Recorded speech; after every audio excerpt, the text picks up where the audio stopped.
College student I would prefer कि हमारे पास तीन मेन फील्ड्स हैं प्रोजेक्ट परस्यू करने के लिए।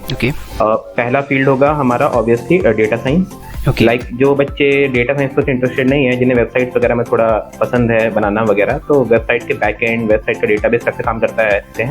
और तीसरा फील्ड है दैट इज बेसिकली रोबोटिक्स। सो जैसे कि हम लोग देखते हैं कि जब कोई स्टूडेंट सेकंड ईयर में है या थर्ड ईयर में है तो उसे कुछ प्रिपरेशंस भी करनी होती हैं अपार्ट फ्रॉम द प्रोजेक्ट। उसके पास काफ़ी कुछ होता है इंटर्नशिप के लिए प्रिपेयर करने के लिए और प्लेसमेंट्स के लिए प्रिपेयर करने के लिए। तो वो कैसे डिसाइड करे कि उसको क्या करना है इसमें से?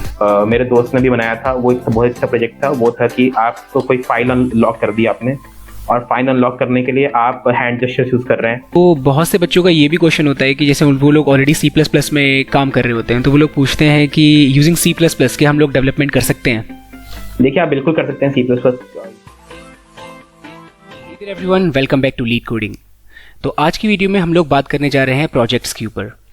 आपके मेनली एक इंटरव्यू में 3 पार्ट्स होते हैं। फर्स्ट पार्ट है आपका DSLGO, जिसके हम वीडियोस ऑलरेडी रेगुलरली अपलोड करते रहते हैं। दूसरा पार्ट है आपका थ्योरेटिकल सब्जेक्ट्स, जैसे कि आपका DBMS, ऑपरेटिंग सिस्टम्स, तो मैंने उसके बारे में भी ऑलरेडी वीडियो बनाया हुआ है।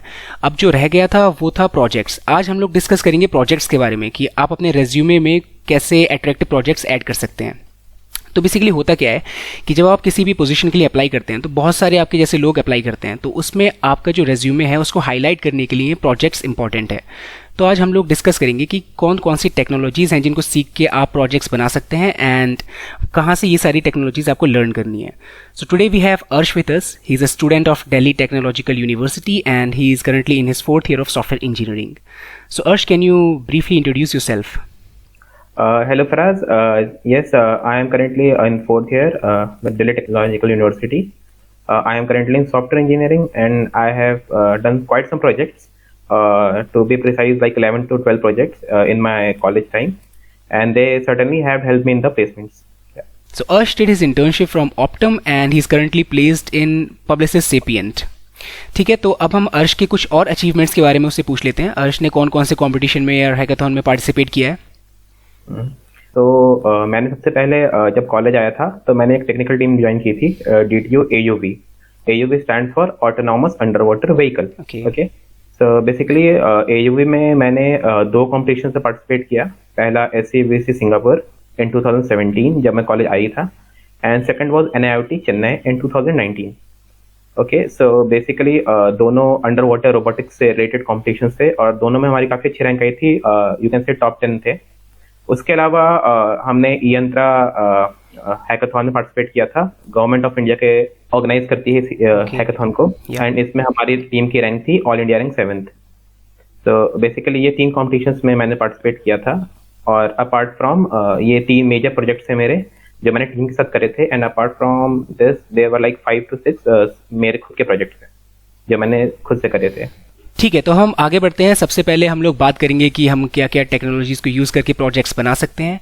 तो हम एक एक करके इन सब चीज़ों के बारे में बात करेंगे। आपके लिए बेटर ये है कि आप एक पेन ले लें और ये सारी चीज़ें नोट डाउन कर लें, ताकि आपको जब बाद में आप इन सब चीज़ों को रेफर करेंगे, क्योंकि हम लोग इसमें रिसोर्सेज भी बताने वाले हैं कहाँ कहाँ से आपको कौन कौन सी चीज़ें लर्न करनी है।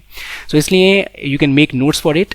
ठीक है, तो अब हम लोग सबसे पहले बात करते हैं हम लोग किस किस फील्ड में प्रोजेक्ट्स बना सकते हैं।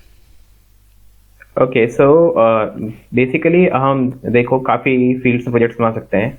लाइक जो हम देखते हैं अराउंड हमारे टीवी के लिए बना लिया है, तो सॉफ्टवेयर ही हर जगह। But as a college student I would prefer कि हमारे पास 3 मेन फील्ड्स हैं प्रोजेक्ट परस्यू करने के लिए। पहला फील्ड होगा हमारा ऑब्वियसली डेटा साइंस। लाइक जो स्टूडेंट्स थोड़े मशीन लर्निंग में थोड़ी इंटरेस्ट दिखाते हैं, like machine learning and AI वगैरह में, वो डेटा साइंस परस्यू कर सकते हैं प्रोजेक्ट्स बनाने के लिए। Second thing will be software development. जो बच्चे, और software development I would precisely से कि वेब टेक्नोलॉजीज। लाइक जो बच्चे डेटा साइंस पर इंटरेस्टेड नहीं है, जिन्हें वेबसाइट्स वगैरह में थोड़ा पसंद है बनाना वगैरह, तो वेबसाइट के बैक एंड, वेबसाइट का डेटाबेस कैसे काम करता है और फ्रंट एंड में कैसे हम कनेक्ट करते हैं वगैरह सीखने के लिए वो वेब टेक्नोलॉजीज में प्रोजेक्ट बना सकते हैं। और तीसरा फील्ड है कि थोड़ा अलग है इन दोनों से, और इस फील्ड में हम इन दोनों का थोड़ा सा मिक्सचर भी यूज करते हैं, that is basically robotics. Robotics में हम मशीन लर्निंग वगैरह भी यूज करते हैं, बट बेसिकली हमारा इंटर जो वो होता है, बेसिकली ये जो रोबोटिक्स है ये EC के बच्चों के लिए भी काफी काम आता है। क्योंकि हम EC की कोडिंग देखते हैं, आर्डिनो कोडिंग वगैरह भी देखते हैं, और रॉस कोडिंग वगैरह भी देखते हैं, कंट्रोलिंग सिस्टम देखते हैं। तो ये दोनों के लिए काम आ सकता है और काफी अच्छा फील्ड है।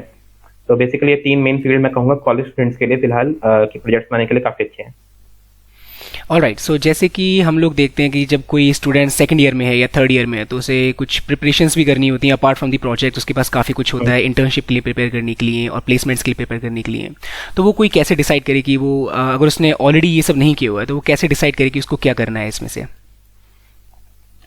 ओके, सो मैं ईयर वाइज बताता हूँ आपको। लाइक अगर आप फर्स्ट ईयर में हैं, okay, Yeah. So first year students के पास ना बहुत टाइम होता है। लाइक अगर आप सपोज फर्स्ट ईयर स्टूडेंट्स दो टाइप के होते हैं। एक होते हैं जिन्हें 11th-12th में कंप्यूटर साइंस ली होती है, उन्हें बेसिक C++ वगैरह पता होती है, ठीक है। और जो बाकी स्टूडेंट्स होते हैं, जो मेजोरिटी बेसिकली होती है, जिनके पास नहीं होती कंप्यूटर साइंस, उन्हें नहीं पता होता कि कंप्यूटर साइंस कैसे काम करता है, बस वो आते हैं। तो बेसिकली जिनके पास कंप्यूटर साइंस ऑलरेडी है, जिन्हें C++ का नॉलेज है, वो आराम से कोई दूसरी लैंग्वेज सीख सकते हैं। सो आई वुड से कि आराम से वो पाइथन या जावास्क्रिप्ट सीख सकते हैं, कोई भी लैंग्वेज इनमें से, या दोनों, आपकी मर्जी। जो डेटा साइंस में ज्यादा इंटरेस्टेड है, आई वुड से कि गो फॉर पाइथन, और जो वेबटेक में ज्यादा इंटरेस्टेड है, आई वुड गो से कि गो फॉर जावास्क्रिप्ट। दोनों आपस में इंटरचेंजेबल है, कर सकते हैं, बट सपोर्ट की बात होती है थोड़ी थोड़ी। और जो बच्चे नहीं जानते पहले से कोई लैंग्वेज, तो आई वुड से कि पहले C++ सीखो, उसके बाद इन लैंग्वेजेस सीखो तो इजी पड़ेगा। एंड अगर आप देख रहे हैं, अगर फर्स्ट ईयर स्टूडेंट्स के नज़रिए से देखें तो उनके पास बहुत टाइम होता है। तो बेसिकली क्या कर सकते हैं कि आप पहले आप मशीन लर्निंग में भी प्रोजेक्ट्स कर सकते हैं, डेटा साइंस में भी कर सकते हैं, आप वेबटेक में भी प्रोजेक्ट्स कर सकते हैं, अगर आपको वो उतना पसंद नहीं आता फील्ड तो। क्योंकि इन दी एंड आपको डिसाइड करना है कि आप कौन सी कंपनी में बैठेंगे, कंपनी की प्रोफाइल क्या होगी। ये तो आप सीनियर से बात कर सकते हैं कि कौन सी कंपनी किस प्रोफाइल के लिए आती है, तो आप उसके हिसाब से अपने प्रोजेक्ट्स देख सकते हैं। और सेकंड और थर्ड ईयर स्टूडेंट्स की बात है तो इन्हें कॉम्पिटिटिव कोडिंग वगैरह भी करनी होती है काफ़ी ज़्यादा, क्योंकि बहुत जल्दी सेकंड ईयर स्टूडेंट्स को इंटर्नशिप से प्रैक्टिस करनी होती है, प्रिपरेशन करनी होती है। थर्ड ईयर स्टूडेंट्स को प्लेसमेंट की प्रिपरेशन करनी होती है बेसिकली। तो मैं तो कहूँगा कि आप कोई एक इन तीनों में से कोई एक फील्ड लीजिए और आगे बढ़िए उसमें। लेकिन देखिए, मैक्सिमम जो कंपनीज आती हैं वो SDA के लिए आती हैं, एटलीस्ट इन आर कॉलेज। कुछ कॉलेज में डेटा साइंस ज़्यादा कंपनीज आती हैं, तो आप वहाँ का देखिए और एक फील्ड पकड़िए और उसमें बस आगे बढ़िए। और करने का सबसे अच्छा तरीका होता है ना, लेकिन मैंने बहुत लोगों को देखा क्या करते हैं कि वो पहले कोर्सेज ले लेते हैं, उसके बाद वो सीखने की कोशिश करते हैं और फिर सोचते हैं कि हम एक बार जब पूरा सीख लेंगे तो प्रोजेक्ट्स बनाएंगे। That's quite wrong approach I would से। कि आपको क्या करना चाहिए, आप जैसे सीख रहे हैं आपको साथ साथ प्रोजेक्ट बनाना चाहिए, इससे आपको एरर्स पता चलेंगे। और जब तक आप टेक्नोलॉजी पूरी सीखेंगे तब तक आपका एक प्रोजेक्ट भी होगा, आपका टाइम भी बचेगा, और आपने खुद इंप्लीमेंट किया है वो प्रोजेक्ट। तो आप जब भी कोई कोर्स यूज कर रहे हैं तो जो कोर्स में प्रोजेक्ट इंप्लीमेंट हो रहा है उसके साथ भी आ सकते हैं, या आपने अपने मन से कोई प्रोजेक्ट सोचा है तो सेम चीज़ इंप्लीमेंट कर सकते हैं। और ये टेक्निक इसलिए इफेक्टिव है क्योंकि जब आपको कोई सिखा भी रहा होता है या कहीं से सीख रहे होते हैं तो आप स्टेप बाय स्टेप सीखते हैं, ना कि आप ऐसे नहीं सीखते ना कि लाइक आपने मिडल में कुछ सीखा, एंड में कुछ सीखा, स्टार्ट में कुछ सीखा।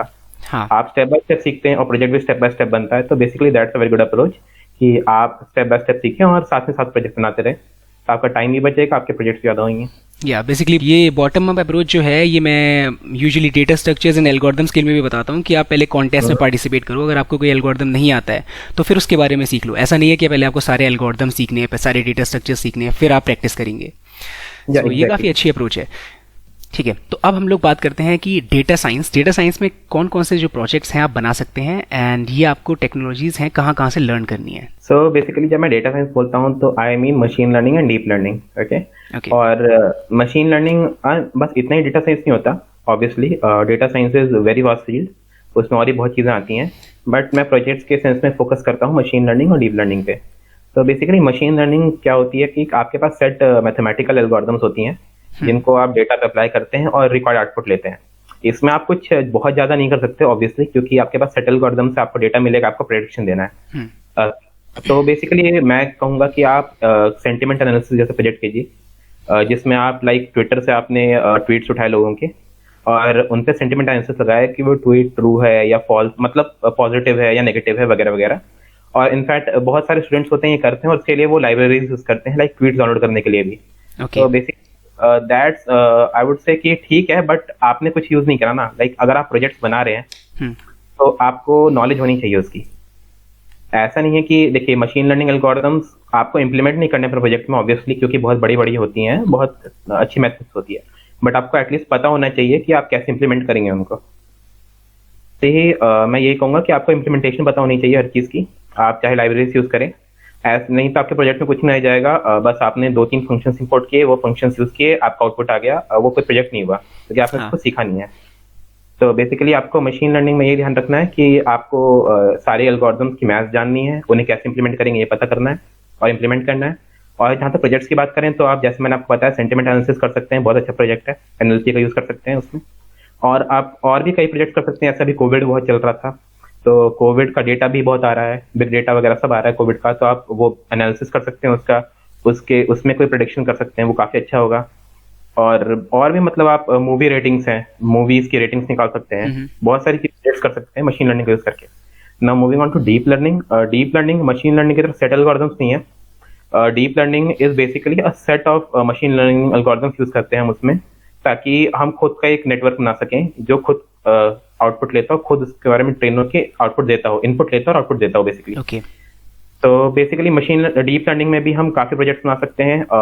हम आर्टिफिशियल इंटेलिजेंस बना सकते हैं, छोटे मोटे, मतलब ज्यादा बड़ा आपको बनाने की जरूरत नहीं है। लाइक आप चेस AI बना सकते हैं छोटा सा।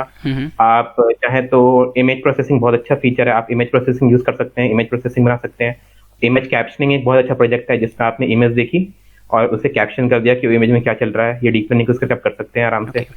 आप ऐसे बहुत सारे प्रोजेक्ट्स हैं डीप लर्निंग में। और इनफैक्ट आप, अगर आपको मशीन लर्निंग और डीप लर्निंग की डेप्थ में नहीं करनी, तो आप हार्ड कोडेड प्रोजेक्ट्स बना सकते हैं इमेज रिकॉग्निशन पे। एक लाइब्रेरी होती है OpenCV, ओपन कंप्यूटर विजन, उसमें आप क्या कर सकते हैं, उसमें आप जैसे मेरे दोस्त ने भी बनाया था, वो एक बहुत अच्छा प्रोजेक्ट था। वो था कि आपको कोई फाइल अनलॉक कर दी आपने, और फाइल अनलॉक करने के लिए आप हैंड जेस्चर्स यूज कर रहे हैं, वो हैंड जेस्चर्स रिकॉग्नाइज करके फाइल अनलॉक कर रही है। ओके। बेसिकली हैंड, तो इस टाइप के आप काफी इनोवेटिव प्रोजेक्ट बना सकते हैं डेटा साइंस में बेसिकली, जो काफी अच्छे लगेंगे। All right. सो जैसे अगर कोई स्टूडेंट नया है जिसको इस फील्ड के बारे में पता नहीं है, उसको पता नहीं है कि ये सब चीज़ें कहाँ से सीखनी है, तो वो कैसे स्टार्ट करे? देखिए, सबसे अच्छा रिसोर्स, अगर मैं आपको डेटा साइंस के बारे में बताऊं, मतलब machine learning and deep learning के बारे में बताऊं, तो मेरे को पर्सनली कोर्सेरा का एंड्रू एनजी का कोर्स बहुत पसंद आया। ओके। उन्हें काफी अच्छे से बताया। अगर आपको उतने में पसंद नहीं आ रहा है, या आपको लग रहा है कुछ और सीखना है, तो आप और भी काफी इंस्टीट्यूट्स होते हैं, मैं नाम नहीं लूंगा, but they are many kind of institutes जहाँ पे आप सीख सकते हैं। बट मेरे को ऐसा लगता है ना कि वो काफी थोड़ा कॉस्टली होते हैं, लेकिन आपको कम टाइम में ज्यादा मतलब आपको कम टाइम में काफी चीजें सिखा देते हैं, बट वो फुल्ली नहीं होते, समझ रहे हो आप? मतलब आपको बेसिक आता है, बट आप अच्छे लेवल पे नहीं होते। हाँ, अच्छे लेवल पे नहीं होगा, तो सेल्फ लर्निंग से ही अच्छे लेवल पे आएगा। सेल्फ लर्निंग तो आपको बस देखिए, आप एंड कोर्सेरा पे जा सकते हैं, आपको ये बहुत अच्छा प्लेटफॉर्म है यूडेमी। यूडेमी के बेस्ट सेलर कोर्सेज जो होते हैं, और स्टूडेंट्स के लिए तो काफी सस्ते होते हैं, लाइक 300 to 400 रुपीज होती है स्टूडेंट के लिए पर कोर्स, यूडेमी के जो बेस्ट सेलर कोर्सेज हैं, और वो काफी अच्छे होते हैं। और अगर आपको पसंद नहीं आए 1 मंथ के अंदर, तो आप उनको बैक भी कर सकते हैं। तो बेसिकली यूडेमी के कोर्सेज काफी अच्छे होते हैं, आप वो ले सकते हैं। और लेकिन आप कोई भी कोर्स लीजिए, आपको ये तो पता है कि self learning is the most important thing. आप कोई भी कोर्स लीजिए, आपको एक लेवल पे ही छोड़ेंगे वो, आपको उस लेवल से अगर अपग्रेड करना है, तो आपको सेल्फ लर्निंग और प्रैक्टिस करनी पड़ेगी। तो बेसिकली रिसोर्सेज हैं डीप लर्निंग के लिए। ठीक है, तो मशीन लर्निंग जो हमारा कोर्स है का एंड्रू एनजी का जो कोर्स है मशीन लर्निंग का, right? Machine learning and deep learning दोनों के कोर्सेज हैं। Okay, both of the courses, ठीक है। और सेकंड जो एक मुझे याद है, there was a course called A to Z machine learning for the practical, right? या okay, so what about that course? Is it a good course? और मैंने फॉलो नहीं किया उसे, मैंने एंड्रू एनजी की मशीन लर्निंग ही फॉलो की थी। ओके।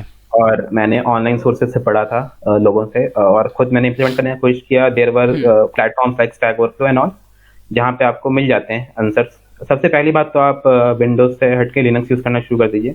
अगर आपको प्रोजेक्ट डेवलपमेंट वगैरह करनी है, तो लिनक्स बहुत अच्छा प्लेटफॉर्म है। तो बेसिकली आप जब करने लगते हो एक बार, तो आपको खुद अलग अलग रिसोर्सेज मिलने लग जाते हैं कि यहाँ से करना है ऐसे। अगर आप गिटहब को स्क्रॉल करना सीखिए। गिटहब काफी अच्छा प्लेटफॉर्म है, जहाँ से काफी अच्छी नॉलेज मिलती है। आप लोगों ने क्या प्रोजेक्ट इंप्लीमेंट किया, आप ये देख सकते हैं, उन्हें कोड कैसे लिखे हैं, उन्हें क्या नया इंप्लीमेंट किया। आप चाहें तो सेम चीज अपने कोड में इंप्लीमेंट कर सकते हैं। तो बेसिकली आपको गिटहब भी सर्च करना आना चाहिए। तो बेसिकली सो मैंने जैसे कि पहले ही कहा था कि इस वीडियो में आपको बहुत सारे नए टेक्नोलॉजिकल टर्म्स के बारे में पता चलेगा, नए प्लेटफॉर्म्स के बारे में पता चलेगा। So it is better to note them down, एक एक करके हम लोग सब चीज़ों के बारे में डिस्कस करेंगे, ठीक है? और there something called comparative machine learning, जैसे कि कंपैरेटिव प्रोग्रामिंग होती है, वैसे ही कंपैरेटिव मशीन लर्निंग भी कुछ होती है, तो उसके बारे में भी थोड़ा जान लेते हैं। Basically competitive machine learning is like competitive programming only, but it's for machine learning. एक प्लेटफॉर्म है बहुत अच्छा, कैगल। लेकिन अगर आप तभी यूज कीजिए जब आपको मशीन लर्निंग में प्रोफिशिएंसी आ जाए। आप थोड़े अच्छे प्रोजेक्ट्स बना लें, आपको मशीन लर्निंग का एक्सपीरियंस हो, तो आप कैगल पे जा सकते हैं। कैगल पे कॉन्टेस्ट होते हैं, कैगल पे डेटा सेट्स आते हैं, कैगल पे रैंकिंग्स भी होती हैं, just like Codeforces Kaggle पे भी रैंकिंग होती है। And it's for data science. वहाँ काफी बड़े बड़े डेटा साइंटिस्ट होते हैं, लाइक जो बहुत टाइम से काम कर रहे हैं वो भी होते हैं, जो बर्डिंग होते हैं काफी वो भी होते हैं। तो बेसिकली काफी अच्छा प्लेटफॉर्म है, आप अपनी स्किल्स इंप्रूव कर सकते हैं वहाँ पे जाके। किसी को अगर इंटरेस्ट है you can check it out, I will provide the link in the description. तो हम लोग आगे बढ़ते हैं। नेक्स्ट हम लोग बात करेंगे वेब डेवलपमेंट के ऊपर। तो वेब डेवलपमेंट में क्या क्या पॉसिबिलिटीज़ हैं प्रोजेक्ट्स बनाने की? देखिए, वेब डेवलपमेंट के में तो इनफाइनाइट पॉसिबिलिटीज है, मैं तो ये कहूँगा। लाइक आप अभी भी कुछ भी खोल लीजिए वेबसाइट्स वगैरह, तो वेबसाइट मतलब सब वेब पे ही चलता है ऑब्वियसली। या वेब बेसिकली 3 पार्ट्स हैं, front end, back and and database. या तो बेसिकली आपको 3 टेक्नोलॉजी सीखनी पड़ेगी अगर आपको एक फुल्ली फंक्शनिंग वेब ऐप बनाना है। लाइक आप बना सकते हैं, बस फ्रंट एंड से यूज करके बना सकते हैं, दैट वुड बी स्टैटिक और उसका भी ज़्यादा कोई मतलब नहीं होगा। तो बेसिकली 3 टेक्नोलॉजी सीखनी पड़ेगी आपको। फ्रंट एंड, तो पहले हम फ्रंट एंड की बात कर लेते हैं। फ्रंट एंड इंजीनियर्स होते हैं बेसिकली जो फ्रंट एंड पे काम करते हैं, जिनका बस वो फ्रेमवर्क्स यूज करते हैं फ्रंट एंड के लिए। लेकिन आपको कोई भी फ्रंट एंड का फ्रेमवर्क यूज करने के लिए आपको पहले प्रोफिशिएंसी होनी चाहिए HTML, CSS और जावास्क्रिप्ट में। ओके। लाइक अगर आप उसमें प्रोफिशिएंट नहीं है तो फिर कोई फ्रंट एंड का कोई फ्रेमवर्क यूज करने का कोई फायदा नहीं है, समझ रहे हो आप? क्योंकि आपको पता ही नहीं कि कैसे क्या लाइन करना है। तो बेसिकली आपको इतने प्रोफिशिएंट होना चाहिए कि आपको, अगर हमने बोला कि आपको फॉर्म्स बनाना है, आपको नैव बार बनाना है, आपको साइड बार बनाना है, आपको कैरोसेल बनाना है, तो आप बिना कोई फ्रेमवर्क यूज करे भी आप कोड कर सकें उसे HTML, CSS, जावास्क्रिप्ट में। और जब आप इतने प्रोफिशिएंट हो जाएं फ्रंट एंड में, तो I would say pick up framework. Like there are many frameworks, like React है, एंगुलर है, और अगर आपको प्रोग्रेसिव वेब एप्स बनाने तो आयोनिक है, मोबाइल ऐप्स के लिए रिएक्ट नेटिव है, फ्लटर है। बेसिकली आप कोई भी सीख सकते हैं, कोई भी 1-2 सीख सकते हैं और अच्छे से उस पर फ्रंट एंड का काम कर सकते हैं। फ्रंट एंड तो हो गया। अब बैक एंड की बात करते हैं। बैक एंड में भी काफ़ी टेक्नोलॉजीज हैं, जैसे मैंने आपको बताया था कि आपके पास बहुत लैंग्वेजेस हैं। तो आपके पास लैंग्वेजेस हैं लाइक पाइथन, आपके पास लैंग्वेजेस हैं जावास्क्रिप्ट। तो आप बेसिकली जावास्क्रिप्ट का यूज़ कर सकते हैं और आप Node.js सीख सकते हैं। आप चाहें तो और लैंग्वेजेस, आपको पाइथन जावास्क्रिप्ट से बढ़ना है तो आप C# भी सीख सकते हैं। C# में बैक एंड डेवलपमेंट हो जाता है। आप चाहें तो PHP सीख सकते हैं, PHP पे भी बैक एंड डेवलपमेंट हो जाता है। ऑल्दो अब ऑब्सोलीट हो रहा है, बट कॉलेज स्टूडेंट्स के लिए ठीक रहेगा, कोई वो इशू नहीं है। आप चाहें तो पाइथन आपने सीखी है तो आप Django यूज़ कर सकते हैं, आप फ्लास्क यूज़ कर सकते हैं। तो बेसिकली आपका बैक एंड का सामान है। अगर आपको डेटाबेस सीखना है तो डेटाबेस क्या करना है आपको? देखिए, डेटाबेस तो कॉलेज को वैसे ही कोर्स होता है कंपलसरी, सब सीखना तो है ही, SQL होती है। हाँ। तो SQL आपको आनी चाहिए। अगर आपको थोड़ा और अच्छे एडवांस में सीखना है तो आप MongoDB यूज कर सकते हैं, और आपको और अगर सोशल नेटवर्किंग लेवल पे एडवांस में सीखना है तो आप थोड़ा ग्राफ डेटाबेस यूज कर सकते हैं, लाइक Neo4j एंड ऑल सीख सकते हैं आप। इनका सपोर्ट भी अच्छा है। अगर आपको सपोज, लेकिन अगर आपके पास अभी कॉलेज में आपने डेटाबेस नहीं पढ़ा, आपको डेटाबेस का उतना आइडिया नहीं है, तो उनकी भी सपोर्ट लाइब्रेरीज होती हैं फॉर, और अगर आप Node.js में कोडिंग कर रहे हैं सपोज अगर आप, तो उनके भी सपोर्ट लाइब्रेरीज होती हैं। There are libraries like Mongoose, Sequelize, जो आपको SQL और MongoDB का बिना कोई सिंटैक्स दिखे आपको जावास्क्रिप्ट से ही उन्हें ऑपरेट करने में मदद करती हैं। तो आप बेसिकली आप वो भी यूज कर सकते हैं अपने प्रोजेक्ट। और एक और फ्रेमवर्क जिसके बारे में मुझे पता है, it was spring framework, right? हाँ, इट यूजेस बैकएंड। हाँ, जावा में हम डेवलप करते हैं स्प्रिंग। मैंने फ्रैंकली यूज नहीं करा कभी, बट काफी अच्छा है, अब इंडस्ट्री में काफी ज्यादा चल रहा है स्प्रिंग फ्रेमवर्क जावा में। बेसिकली आपको प्रोजेक्ट्स बनाने हैं तो मैं ये नहीं कहूंगा कि आप कुछ इनोवेटिव सोचें, बस आप ये करें कि अभी आप कोई करंट वेबसाइट देखें जो काफी चल रही है और उसमें इनोवेशन लाने की कोशिश करें। लाइक सपोज अगर आपने फेसबुक देखा है, इंस्टाग्राम देखा है, तो बेसिकली दोनों में क्या डिफरेंस है? फेसबुक का डिफरेंस था कि आप सब कुछ पोस्ट कर सकते थे। हाँ। इंस्टाग्राम ने उसे इमेजेस ओनली कर दिया, इमेजेस एंड वीडियोस ओनली कर दिया। लिंक अलाउ नहीं करते वो लोग। हाँ, लिंक अलाउ नहीं करते, बहुत वो कर दिया, ठीक है। तो लाइक स्टोरीज डाल दी फेसबुक पे, तो अब आ गया, बट स्टार्टिंग में इंस्टाग्राम का ये फीचर था कि स्टोरीज डाल दी। तो आप उसी तरीके से आपको सोशल नेटवर्क दिख गया, तो आप भी सोशल नेटवर्क बना लीजिए। आप कुछ अलग चीज का बना लीजिए, आप आर्टिस्ट का सोशल नेटवर्क बना लीजिए जो थोड़ा अलग हो, जिसमें बस आप साउंड क्लाउड की तरह बना सकते हैं या बस म्यूजिक पोस्ट कर सकते हो। इस टाइप से आप सोशल नेटवर्किंग खुद का बना सकते हैं। तो और भी वेबसाइट्स होती हैं, जैसे ई-कॉमर्स वेबसाइट्स हैं हमारी, जैसे Amazon है, तो आप Amazon में जैसे सब कुछ सेल कर सकते हैं। वैसे ही Bazaar.com है जहाँ पे बस म्यूजिक इंस्ट्रूमेंट्स मिलते हैं, लाइक वो भी एक इनोवेशन ही ई-कॉमर्स का। तो आप भी वैसे ही कोई इनोवेशन इंप्लीमेंट कर सकते हैं। और ब्लॉगिंग साइट्स होती हैं, आप वैसे ही कुछ फोरम साइट्स होती हैं, ठीक है, like sites like Quora and all, तो आप वो भी इम्प्लीमेंट कर सकते हैं, लाइक खुद से बस थोड़े इनोवेशन के साथ, तो काफी अच्छा रहेगा। और हो सकता है कि आपकी वेबसाइट का बहुत अच्छा इनोवेशन हो, तो आपके वेबसाइट प्रोजेक्ट से आगे आके बहुत बड़ी बड़ी चीजें कर सकती है। तो बेसिकली ऑलराइट। और अगर आपको ये दोनों टेक्नोलॉजीज आती हैं, वेब डी के साथ साथ आपको एमएल भी आती है, तो आपके पास बहुत सारे ऑप्शंस बढ़ जाते हैं, आप बहुत सारी इनोवेटिव चीज कर सकते हैं इसको यूज करके। या आपको बहुत इन डेप्थ जाने की भी जरूरत नहीं होती, क्योंकि अगर आप किसी कोडिंग इंटरव्यू में देखेंगे तो कोडिंग इंटरव्यू में आपसे कोई इन डेप्थ क्वेश्चन नहीं पूछते ज्यादा। आपने अगर प्रोजेक्ट किया तो आपने प्रोजेक्ट कैसे किया है, क्या क्या टेक्नोलॉजी इंप्लीमेंट की है। अगर आप कोई टेक्नोलॉजी इंप्लीमेंट कर रहे हैं तो आपको ये भी पता होना चाहिए कि सपोज आप जो टेक्नोलॉजी इंप्लीमेंट कर रहे हैं उसके तो आपको एडवांटेज पता होने चाहिए, बट जो आप नहीं कर रहे उसके डिसएडवांटेजेस भी पता होने चाहिए। कि लाइक अगर मैंने रिएक्ट यूज किया है तो मैंने एंगुलर यूज नहीं किया, ये भी पता होना चाहिए आपको। लाइक अगर प्लेन आंसर ऐसा इंटरव्यू में चलता नहीं है कि मेरे को रिएक्ट सीखा मैंने ये शुड बी आपने प्रोजेक्ट में अगर ये किया है तो आपने क्यों यूज किया है, और दूसरी टेक्नोलॉजी अवेलेबल थी तो क्यों यूज नहीं किया, क्या एक्स्ट्रा लगा आपको वगैरह। ठीक है, तो अब हम लोग वेबडी के भी रिसोर्सेज के बारे में थोड़ा सा इन्फॉर्मेशन ले लेते हैं कि हम लोग को ये स्टार्ट कैसे करना है web development. Okay, so web development के लिए मैंने बहुत फ्री रिसोर्सेज ट्राई करे। कोर्सेरा का अगेन कोर्स है, काफी अच्छा है, कॉलेज लेवल के हिसाब से अच्छा है, लाइक आपको काफी चीज सिखा देता है, बट उतनी इन डेप्थ नहीं है। तो लेकिन वेब डेवलपमेंट ऐसी फील्ड है ना कि आप यूट्यूब पे भी काफी अच्छे कोर्सेज मिल जाते हैं। यूट्यूब पे भी आपको काफी काम लायक चीजें मिल जाएंगी। नहीं तो अगेन मैं वही कहूंगा, यूडेमी जो मैंने फॉलो किया था, यूडेमी के कोर्सेज थे। दो कोर्सेज हैं बेसिकली, एक प्रोग्रामिंग विद मॉश नाम से आता है, एक अकेडमाइंड नाम से आता है। ये दो चैनल्स हैं बेसिकली यूडेमी के, जिनके बेस्ट सेलर कोर्सेज हैं और लगभग हर टेक्नोलॉजी में है, फ्रंट एंड में भी है, बैक एंड में भी है और डेटाबेस में भी है, और ये दोनों काफी अच्छे हैं, बेस्ट सेलर्स रहते हैं। और यूट्यूब पे भी इनके चैनल्स हैं, यूट्यूब पे भी काफी अच्छे अच्छे कोर्सेज मिल जाएंगे आपको वेब डेवलपमेंट के। तो बेसिकली आप वेब डेवलपमेंट तो कहीं से भी सीख सकते हैं, डेटा साइंस की तरह बिल्कुल स्पेसिफिक नहीं है, क्योंकि डेटा साइंस इज लाइक कि अगर बेस्ट प्रैक्टिसेस के साथ ही अच्छा रहता है। वेब डेवलपमेंट में लाइक बहुत सारे रिसोर्स मिल जाएंगे आपको, और आप एक बार करने लगेंगे तो आपको प्रॉब्लम्स आएंगी, आप उन प्रॉब्लम्स को सॉल्व करने के लिए गूगल सर्च मारेंगे तो आपको वहां से ही पता चलता रहेगा कि स्टैक ओवरफ्लो से। Stack overflow obviously. या तो हम लोग क्या ये सारे रिसोर्सेज के लिंक डिस्क्रिप्शन में प्रोवाइड करा सकते हैं, जो भी हमने रिसोर्सेज के बारे में भी पूछा है? करा सकते हैं। ओके ठीक है, तो हम लोग लिंक डिस्क्रिप्शन में आपको प्रोवाइड करा देंगे, आप लोग वहां से ये सब चेकआउट कर सकते हैं। ठीक है, तो अब हम लोग थोड़ा बैकएंड के बारे में भी देख लेते हैं। आपने बैकएंड कहाँ से स्टार्ट की थी? बैकएंड इज बेसिकली वही जैसे मैंने बताया आपको, नोड जेएस मैंने सीखी थी। मैंने जैंगो सीखना शुरू किया था, बट मैंने नोड जेएस से स्विच कर लिया क्योंकि मुझे ज्यादा प्रोफिशिएंट लगी अपनी पाइथन से। तो बेसिकली सो वही कहूंगा कि आप नोड जेएस सीख सकते हैं, पीएचपी सीख सकते हैं, सी शार्प सीख सकते हैं बैकएंड में। आपको बस कुछ कॉन्सेप्ट सीखने होते हैं बैकएंड में, लाइक राउटिंग कॉन्सेप्ट्स, एपीआई कैसे बनाते हैं, एपीआई से कैसे कनेक्ट करते हैं वगैरह, डेटाबेस का कैसे कनेक्ट करते हैं, डेटाबेस कैसे, बस इतना काम होता है बैकएंड में, ज्यादा आपको वो नहीं करना होता है।